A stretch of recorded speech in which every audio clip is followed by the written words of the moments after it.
രാജസ്ഥാൻ ഇന്ത്യയിലെ ഏറ്റവും വലിയ സംസ്ഥാനം. കോട്ടകൾക്കും കൊട്ടാരങ്ങൾക്കും പ്രസിദ്ധമായ സംസ്ഥാനം. ഇന്ത്യയിൽ ഏറ്റവും കൂടുതൽ മരുപ്രദേശമുള്ള സംസ്ഥാനം.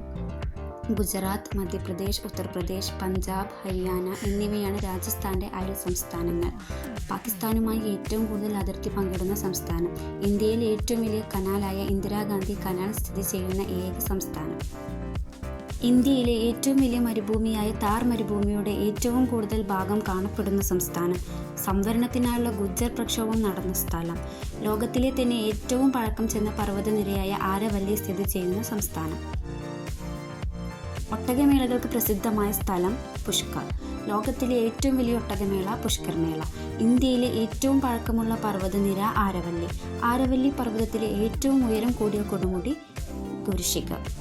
രാജസ്ഥാനിലെ ഏക hill station mount Abu. Mount Abu hill station സ്ഥിതി ചെയ്യുന്ന പർവ്വതനിര ആരവല്ലി. ഫെസ്റ്റിവൽ ഓഫ് ഭാരത് എന്ന ആഘോഷം നടക്കുന്ന സംസ്ഥാനം രാജസ്ഥാൻ.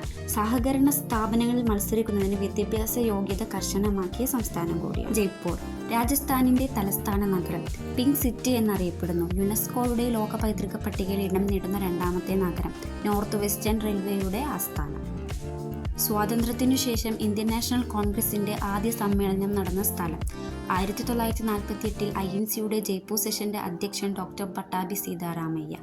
ഇന്ത്യയിൽ എലഫന്റ് ഫെസ്റ്റിവലിന് പ്രസിദ്ധമായ സ്ഥലം കൂടിയാണ് ജയ്പൂർ. ഉദയ്പൂർ തടാക നഗരം, പ്രഭാത നഗരം എന്നീ പേരുകളിൽ അറിയപ്പെടുന്ന നഗരം. സൂര്യോദയത്തിൻ്റെ നഗരം, വൈറ്റ് സിറ്റി എന്നറിയപ്പെടുന്ന നഗരം. രാജസ്ഥാൻ്റെ കശ്മീർ എന്നറിയപ്പെടുന്ന സ്ഥലം. ഉദയ്പൂർ നഗരം പണികഴിപ്പിച്ച രാജാവ് മഹാറാണ ഉദയ് സിംഗ്. ലോക് പാലസ്, പിച്ചോള തടാകം സ്ഥിതി ചെയ്യുന്ന നഗരം. Thank you for watching. If you like, please subscribe and support me. Bye bye.